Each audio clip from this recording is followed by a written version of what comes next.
Have you ever wanted to go to London but you have no idea how much it will cost you? Well, I'm gonna do all the work for you. I'm gonna look up a flight, hotel, or Airbnb, calculate the transportation, almost said translation, the transportation, museum fees, entries, attraction entries, hop on, hop off, and all the food, breakfast, lunch, dinner, how much it will cost you for a week. To be honest, I'm actually kind of surprised because everyone said it's very expensive to go to London. I don't know. With what I came up, it's actually cheaper than Paris, which is what I did in my last video. I work from home, I don't have kids, so I prefer to travel in the fall or the spring, but most people travel during the summer. So the dates I'm looking at is June 10 to 17. This flight is from New York to London. Flying from the East Coast is always cheaper. If you fly from California or not the East Coast, this ticket is gonna be probably $300 more, maybe only $200 more. Let's get into it. First is, I'm gonna put up screenshots so you can see for yourself. The flight.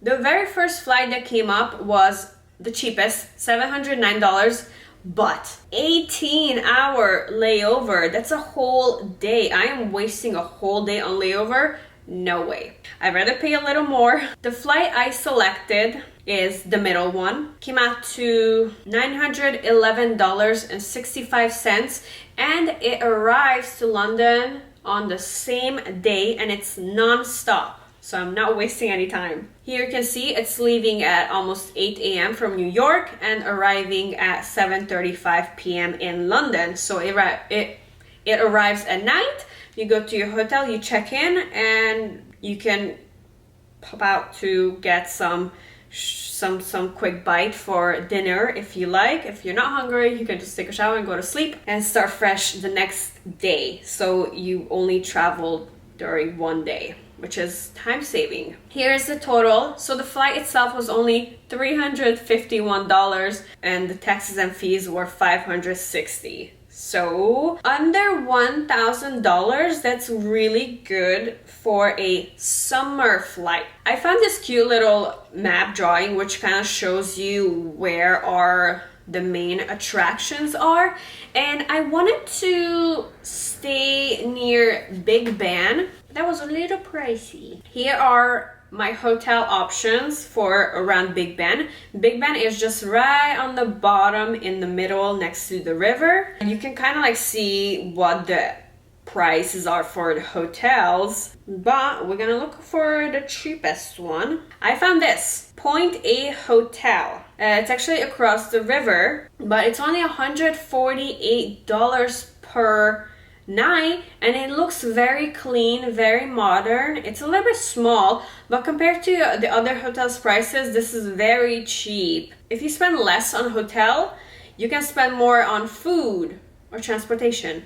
If you spend more on transportation just to save you time, because when you travel, especially in a new city you've never been to before, saving time is everything. You do not want to waste time. So for my hotel, the total came out to $1,245. Now, what about Airbnb? I tried to look up the Airbnb around the same location near Big Ben for the same price or under as the hotel. There was only two options, and it looked no, I'd rather stay in the hotel. So these Airbnbs were not inviting. No, the hotel sounds better than what my options were for the same price around the same area. So I decided to look for an Airbnb near the Tower of London, which is kind of on the other side. It's still a great location. You're still near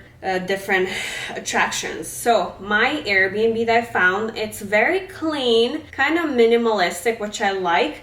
Big kitchen, a bed, pull-out couch, table, there's everything you need. And it even has a balcony. I love it. This is $137 per night, which came out to $1,177. So Airbnbs were not cheaper than hotels in London, unlike in Paris.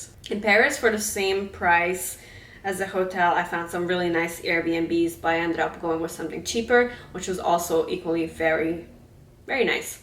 So that is my stays. Now let's get into attractions. The first thing you would think about is the Buckingham Palace. Now the palace is only open inside during July to October for a summer opening. The dates I'm searching is June. Therefore, if you do go in June, you can go visit the palace from outside. But if you go between July to October, and if you want to take a tour inside, it's gonna be $83.32 per person. And there's this guided tour on TripAdvisor, $83.32. It's got 166 reviews. You can get this tour. Here are the prices. So this tour starts in July, and here's an official statement from the palace that visitors can walk through of the 19 magnificent staterooms from July to October each year. I think that's when the royals take their summer vacations and they go to their summer homes. What else? Big Ben, no charge. So Big Ben is no charge. However, do you know what you can do? You can go see the Harry Potter. Here's Get Your Guide website. And on here you can take a tour, a walking tour, for only £20, 46 cents. Total comes out to $24.61 for a Harry Potter walking tour. Now I think you can do it on your own. $25 is, I think, not too bad. Although not everyone wants to go see Harry Potter. I would. Anyways, next attraction is the St. Paul's Cathedral, which is actually very close to the Airbnb I looked at.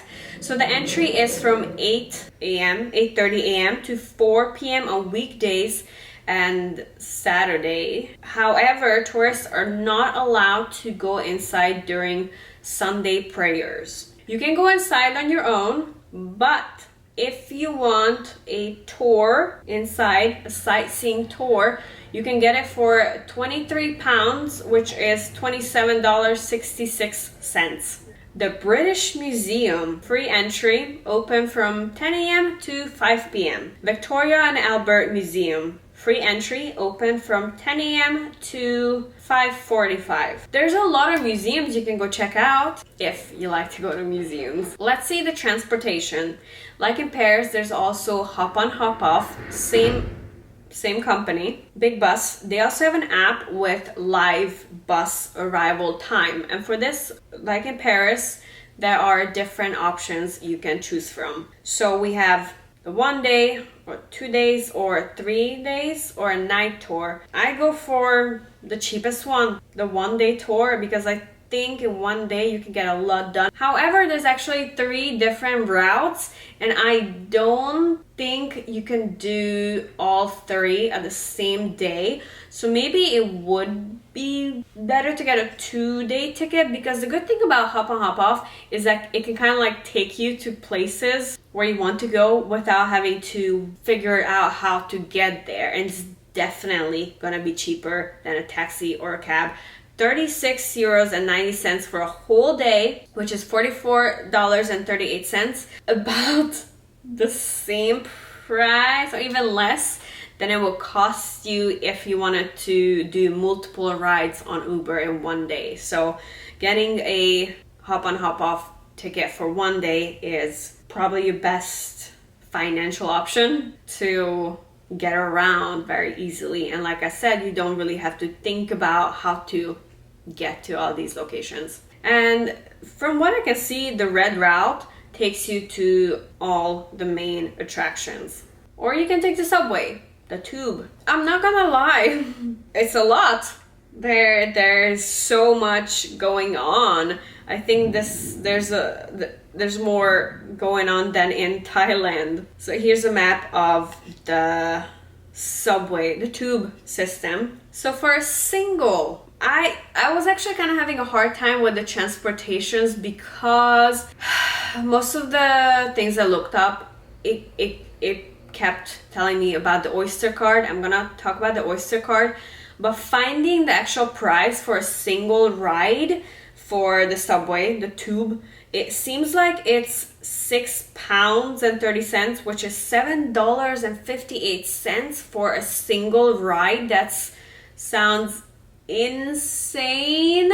But if you have the Oyster card, it's only £2.50. In the description, I'm gonna put all the links where you can find these tickets or the museums. So the Oyster card is a smart card. It's a contactless plastic card that's pay on the go. So what you do is you go on the website, I put a link down below, and you have to register. It's almost like a prepaid card that you can use on the tube and also on the buses. You put money on the card, and then whenever you get on a transportation, you just tap and it takes the money off from your card. And at the end, if you still have some money on it, you can get a refund. But you have to register for this card. I don't know if they mail it to you or you can just pick one up, or maybe it's on your phone. Maybe you like scan on your phone, because I have seen people do that in New York, so I think it's pretty much just similar, just scanning your phone.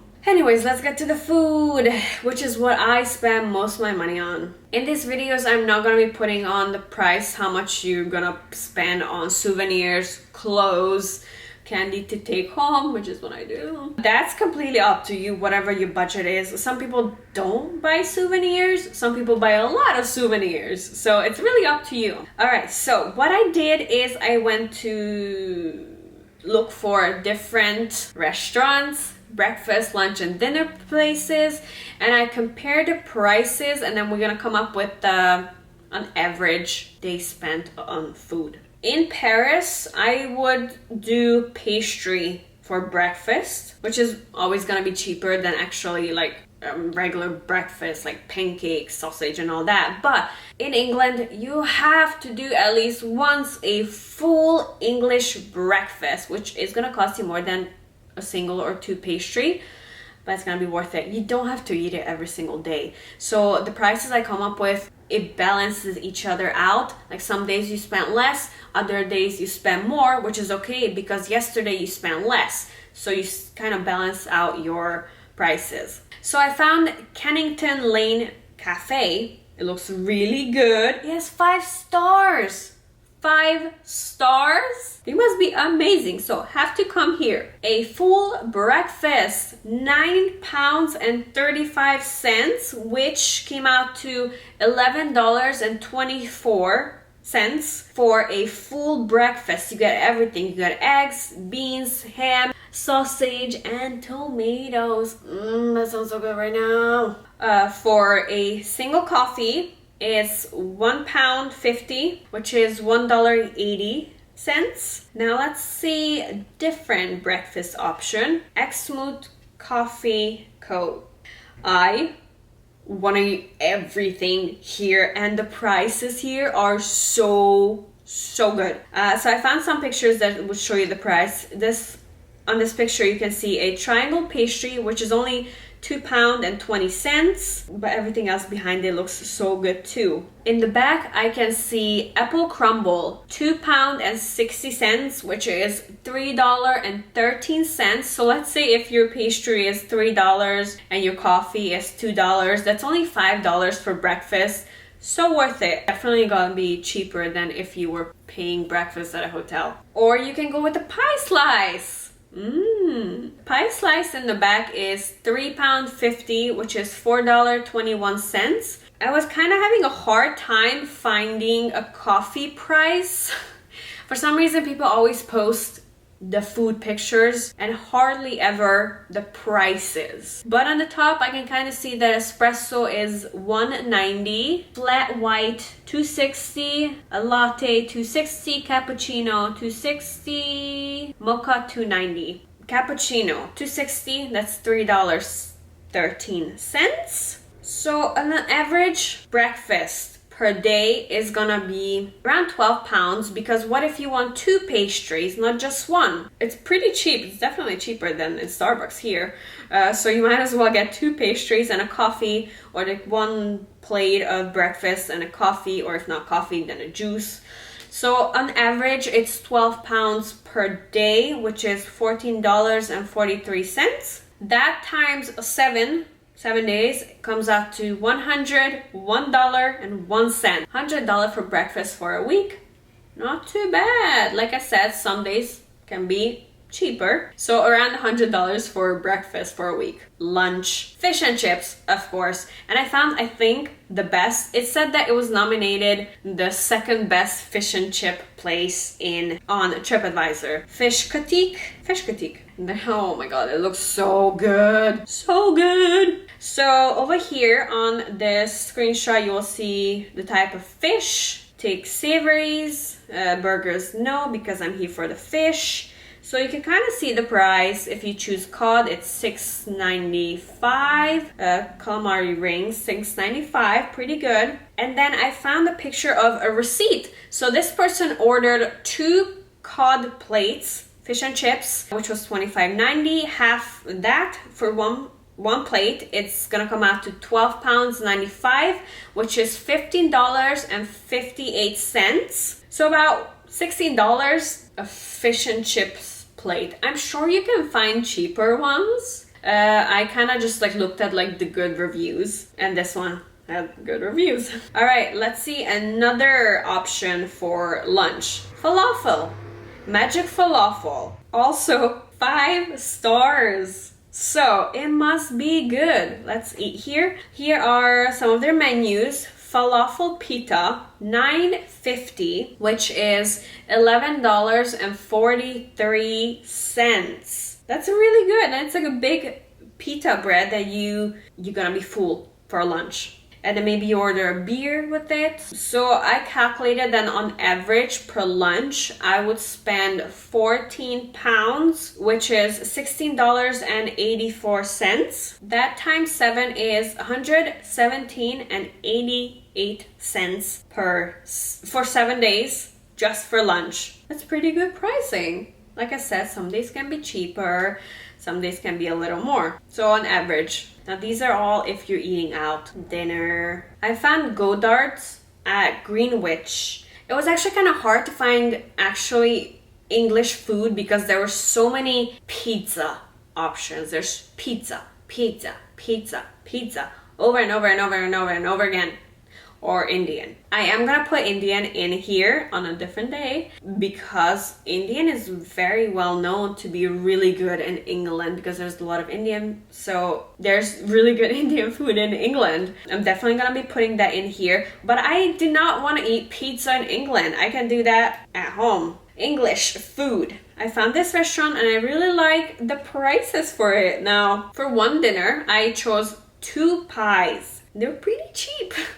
So first up is the single pie and mash, which was 5 pounds. And then my second choice is steak and ale pie and mash, $7.50. Total came out to $12.87. Then I found some Indian. This is a Masala Indian restaurant. Here are some of their prices, and I'm gonna go with the butter chicken thali, which is 19 pounds. That comes out to $22.85. I think that's pretty good price because the thali is a lot of different options, different dishes, and that's definitely worth for the price. And another day, knife restaurant. This looked so good. I would love to try this one. Now this does look a little bit more fancier, but if you only spend $12 on dinner one of the other nights, then you can spend a little more today. A little more pricier restaurant. So here are the menu. I'm gonna start with the starter,